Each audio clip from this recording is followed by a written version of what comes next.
assigned womanly duties, this consisting of taking care of the house, preparing meals, raising children, and etc. They birth children, so doesn't it make sense that they stay in the house and care for them and the home? Not really. While the care of the mother is important to the child's development, there is not enough support given to women to do everything sufficiently. In this video, I will explain the historical and cultural reasons for the disproportion of household responsibilities. I will also use my own experiences to further show how these expectations affect women as mothers. Looking at Carol Duncan's Happy Mothers and Other New Ideas in French Art, we can see artworks depicting the expectations put onto women. One in particular is Fragonard's The Joys of Motherhood. It is of a woman walking at a higher than normal speed with a baby in a wheelbarrow. Another child clings to her back leg. The scenery is full of nature and greenery, with a dark cloud in the distance. There is a brightness surrounding the woman as she smiles at the viewer. From what I have gathered, the artist is saying that motherhood is a walk in the park. This is a reoccurring topic throughout 18th century French art, women being happy with the roles and responsibilities of being a mother. A quote from the article says, "The joys of maternity became a fashionable literary theme, its every aspect eloquently told in prose and poetry, from the sensual rewards of breastfeeding to the unequally pleasure of receiving a child's caresses and kisses." End quote. Quote, "The notion that motherhood is the only emotionally fulfilling role for a woman was fully developed." End quote. Male writers and artists at the time loved exploiting this theme, and it would eventually become accepted by the public. They believed that a woman should have no other desires because being pregnant or becoming a mother will be the most fulfilling and gratifying experience of their life. These works push the idea into women's heads that even if they have negative or conflicting feelings about being a mother, it did not matter because it was going to happen anyway.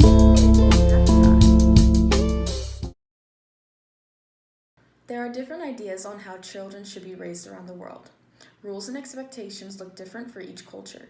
If society is valued over the individual, then that is how people are raised, and vice versa. For instance, in India, surveys were conducted to understand the public's view on who should be in charge of taking care of children. On average, a large percentage agreed that both men and women, at 62%, should care for children. There was a disproportionate difference for men at 3% and women at 32% specifically. These percentages vary within different subcultures and religions throughout India. In some of these cultures, they believe that it is the woman's or girl's job to care for the men. It doesn't matter if they are 4 years old or 90, that is their role. As another example, a study completed on 2 southeastern Native American tribes shows the inequality of responsibilities in home life.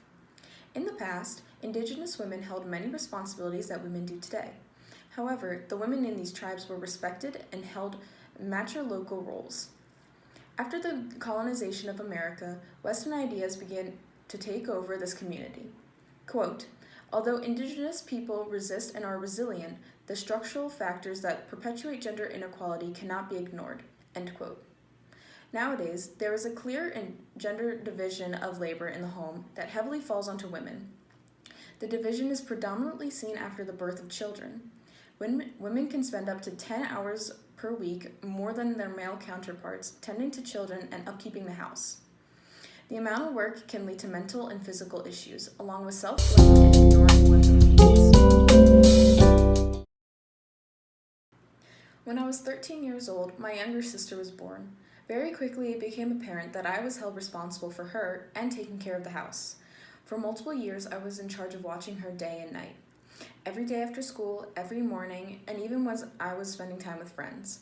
I taught her many things like adding numbers, reading small words, how to clean, and more. Now, how come I had to bear the bulk of the responsibilities when I am not even her mother? My younger brother is around the same age as me, so why did he never get forced into caring for her? And why did my parents have me look after her when they have exponentially more knowledge than I did? I think a big reason why all of this happened is because my mother had a similar experience while she was growing up. I believe the experience of doing it herself ingrained in her mind, saying that this way of caregiving is normal. This would explain why my brother never had the same treatment and would essentially have to be bribed with money to help out. So while I'm walking with them or eating with them, they told me stories, many stories. And many of the stories were that people called them names.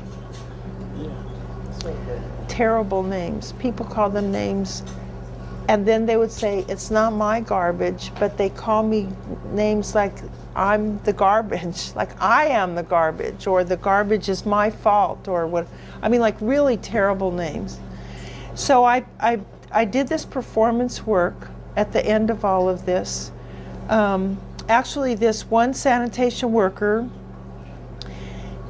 he said to me, for 70, we were picking up garbage in Brooklyn. It was very, very hot. We sat down on this lady's stairs to rest. We were so tired. And we had loaded her garbage. We sat down for a minute just to rest. And she opened up her door and she said, "Get away from here, you smelly garbage men. I don't want you stinking up my porch." That was after they put her stinky garbage in the truck. And he said to me, I'm standing with this guy in a landfill, in a garbage dump, with the garbage all over the place. And he had just dumped his load there, and he came to me and told me this story. We're standing there like in the garbage, and he tells me this story. He said, that stuck in my throat for 17 years, that's what she said to him. And today you wiped that out because of what you did. Shaking hands, again, and just like they do again and again, like I did that. Meryl Lauderman Ukeles created her manifesto on maintenance art to highlight the invisibility of motherhood responsibilities.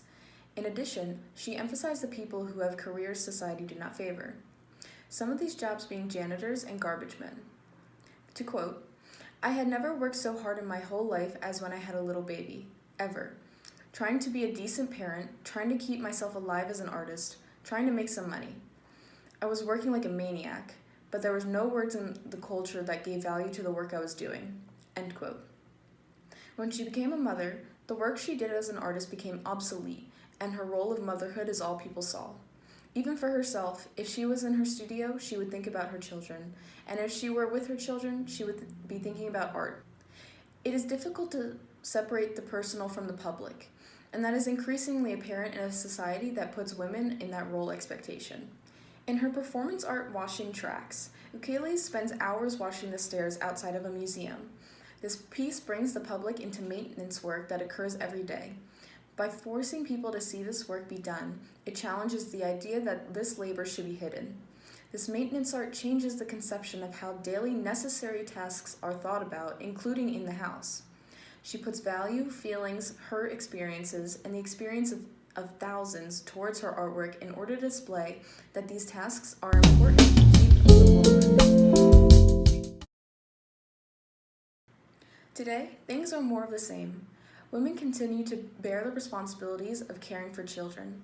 In MSR's blog post, women make up almost 81% of all caregivers.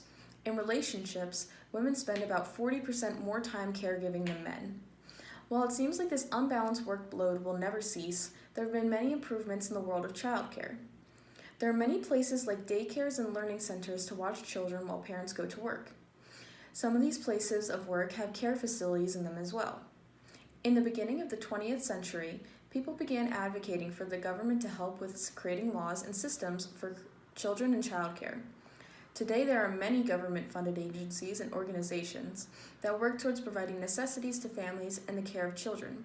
It is also apparent that men spend more time looking after children than in previous history. To sum up, the work put onto women is unfair, and there is little recognition to show for it. We saw how, in history and modern day, there are gender inequalities, and there are a range of complexities throughout the world's different cultures. I myself relate to the mothers and caregivers out there who feel like they are unappreciated. The attempts to bring awareness to this problem, like Ukeles, depict the struggles and force the world to know the truth.